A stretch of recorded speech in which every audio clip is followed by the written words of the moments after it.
I have 12 fragrance samples from 6 different brands, and in today's video, I'll be going through each of these and sharing my opinions, my thoughts on these fragrances, what I like, what I don't like. These are 6 brands that are relatively well known in the niche space, some more so than others, and all of these samples I actually got when I went to Gross Perfume Week. If you missed my video talking about some of the brands that are underrated, some of the brands that are new, some of the brands that you really need to know about, then you can definitely check that out. It's already on my channel. It's been up for quite a bit, but I wanted to also talk about already established brands as well and give them a bit of attention because some of these brands have experienced some attention and a lot of these fragrances have received some hype. So I wanted to give my 2 cents on these perfumes. But if this is your first time on this channel, hello, my name is Anya. I love fragrances. I talk about them here 5 times a week, Monday through Friday. I also publish content on TikTok and Instagram under the username ANECHKAFRAGRANCES, and I have a podcast. It's called The Fragrance Report. It's available on Spotify and here on YouTube, with the new episode launching every Wednesday. In addition to that, if you want to be a bit more methodical with your fragrance purchases, if you, let's just say, have a lot of these samples and you want a better and more effective way to categorize and track them, really just write down and record what samples you have, what decants you have, and what full bottles you have, then I have just a solution for you. It's my fragrance collection log and expense tracker, and it's available in my Stan store for you to download. But yeah, there are quite a few different fragrances I want to talk about in this video. I have them all on tester strips, but I'm looking forward to sharing my opinions with you, so let's get started. The first options I have are from Atelier Dior. I have Pink Me Up and Kawa Karda. These are 2 very different fragrances. Let's talk about Pink Me Up first. It basically has top notes of bergamot and orange blossom, a mid of blackberry, rose, and champagne, and then a base of musk, patchouli, and iris.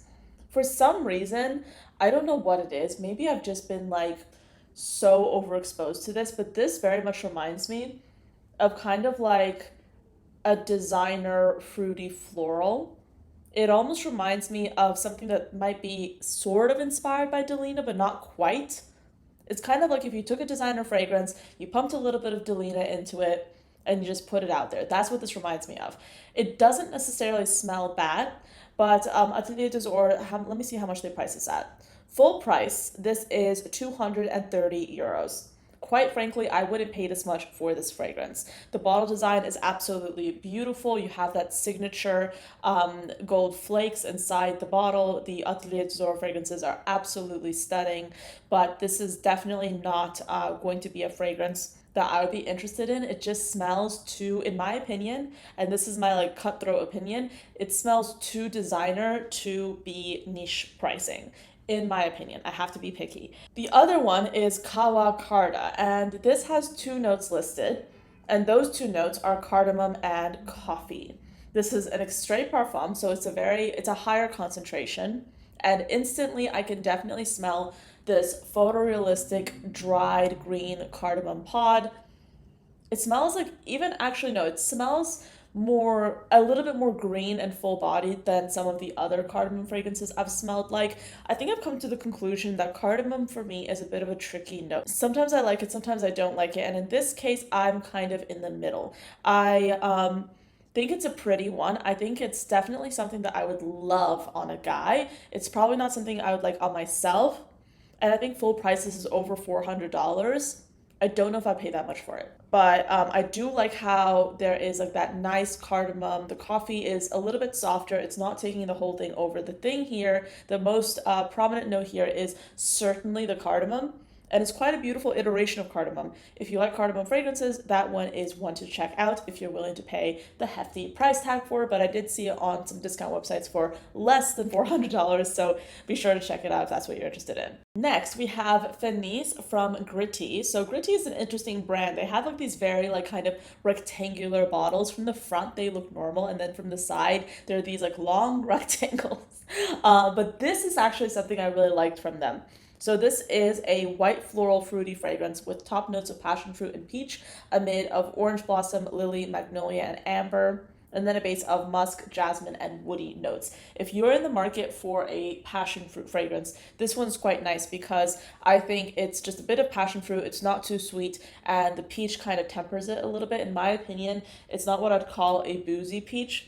It's kind of like you're getting the peach skin almost, and then the white florals are not too sweet. So this is kind of like a good passion fruit fragrance for those of us who don't necessarily want like an overtly sweet or tropical fragrance. So yes, I do like that one. I think it's rather nice. I am a sucker for a lovely vanilla fragrance that's not too sweet, and this next perfume from the brand Perfumehead is just that. This is La La Love, and what's interesting about this is that it has cognac, saffron, nutmeg, and divana at the top, amid of vanilla absolute, incense, sandalwood, and black tea, and the base of amber, Peru balsam, tonka bean, and musk.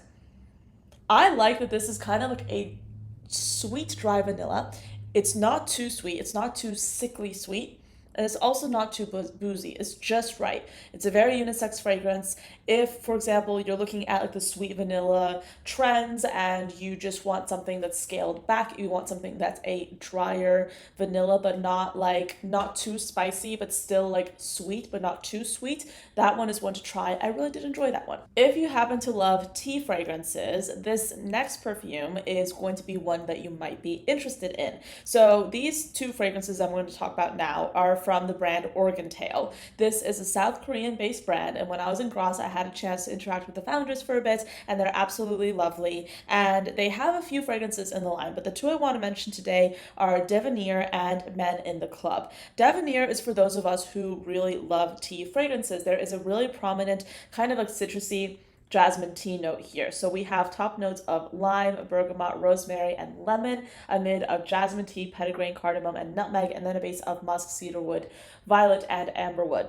This is a nice one because if you love citrus fragrances, but you feel that the citrus or the citrus in some of your perfumes goes away rather quickly, and that's normal because citrus fragrances can dissipate over time as they go into the base notes because citrus notes evaporate faster than other notes.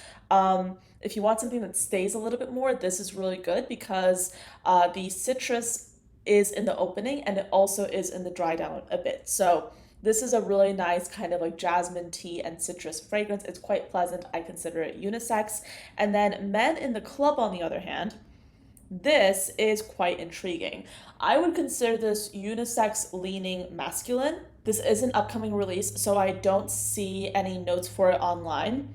But this is kind of like I think it's like a slightly clean smelling leather. It's not an animalic leather, it's a clean smelling leather. It's boozy, it's definitely an evening fragrance as the name would suggest.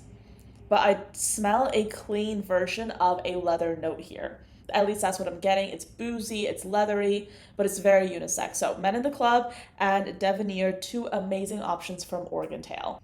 I also have a few options from a brand that you may already be aware of. This is Maison Tahité, and I think I had heard a lot about this brand, but I hadn't really had a chance to smell them in person. And I had 3 samples from them to share with you today, and they are Vicious Cacao, Vanille de Minuit, and Cacao Libertine. Let's start with Vicious Cacao. Vicious Cacao has rum, raspberry, and pink pepper at the top, a mid of cacao, amber, jasmine, and narcissus, and then a base of caramel, benzoin, sandalwood, salt, and saffron, as well as oak moss. Then Vanille de Minuit is a bit more animalic. We have top notes of leather and sandalwood, a mid of vanilla, saffron, and nagamotha, and then a base of vanilla and benzoin. Finally, the Cacao Libertine has a bit of earthy patchouli with that vanilla. We have top notes of bergamot and mandarin orange, a mid of cardamom, rose, and tuberose, and then a base of cacao, patchouli, vanilla, caramel, and benzoin. Perhaps the most approachable one is definitely the first one I mentioned, Vicious Cacao. I absolutely love the raspberry here. I love it combined with those gourmand notes. The last one I mentioned, which was Cacao Libertine, this is that earthy, it's kind of like a slightly earthy patchouli. If you love like Angel by Mugler, you might like this one as well. I'm not saying that's a hard and fast rule, but that's just where my mind is at. I feel like it's a slightly earthy gourmand patchouli fragrance, but my favorite one is Vanille de Minuit. I absolutely love like the animalic touch with that leather paired with that vanilla. It's a really pretty fragrance. I really quite like this one. I feel like this could be worn in a variety of different situations. And I like how the leather here, it's kind of like a velvety suede like leather. It's not too animalic, it's not too harsh. I love a leather like this. Like this is quite lovely. It's very nice, full bodied, kind of suede like. This is really pretty. This is my favorite one for sure. I was then very keen to try out Laboratorio or Olfattivo. This is an Italian brand, and I have heard about them, but I've never actually tried their fragrances. And I have three samples from them. I have Oud and White and Amber Balm, and then I have Vanagloria. So let's talk about Vanagloria first. Vanagloria is an amber vanilla with top notes of saffron and pineapple, a mid of incense, tonka bean, and olibanum, and then a base of bourbon vanilla and musk. Then the other two fragrances I have are from their Extreme collection. I have Amber Balm and Oud in White. Amber Balm has top notes of coffee, plum, coconut, strawberry, and apple, a mid of iris, jasmine, lily of the valley, and rose, and then a base of leather, cypriot oil, cedar, sandalwood, patchouli, amber, and white musk. Oud in White has woody and animalic notes with pear, raspberry, and ginger at the top, a mid of jasmine, sambac, osmanthus, and Virginia cedar, and then a base of Cambodian oud, sandalwood, and labnum. So when I'm smelling through these, they are all amazing. I think that this is definitely, these three fragrances are, I would say, my favorite out of all the fragrances in this video. They are just so intriguing. If I had to choose a favorite, it would possibly be Oud in White. I just really like how this is a fragrance that's kind of like earthy and woody, but combines that with the fruitiness. It combines that with the raspberry, which plays off of the osmanthus quite well. And it's almost like kind of like a dirty wood. I know that sounds so weird, and maybe like that's where the oud is coming from, but I really found this intriguing. It's an edgy fragrance for sure. I would call it unisex, but it might lean a little bit masculine. And then the other one from this same collection, Amber Balm, also quite intriguing. This was very smooth. It's interesting because the name says Amber Balm, so that might make one think that this is gonna be super intense, but really it's quite smooth. It's quite soft powdery, which I believe would come from the iris.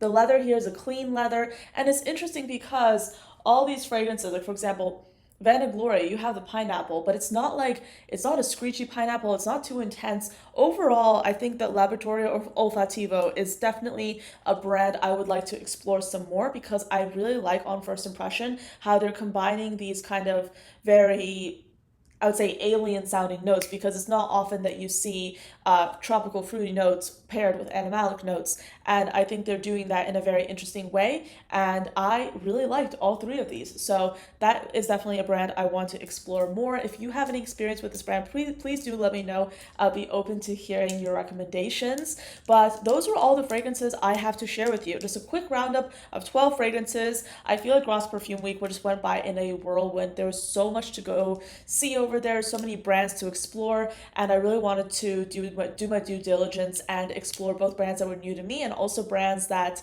I had seen online but hadn't really heard or hadn't really had the chance to smell in person. So, like I said, if you're interested in seeing the under the radar brand new brands, check out my other video where I talked about the underrated or the new brands at Ross that you really need to know about. I highly recommend you watch that video, especially if you're looking for something new and fresh to add to your collection.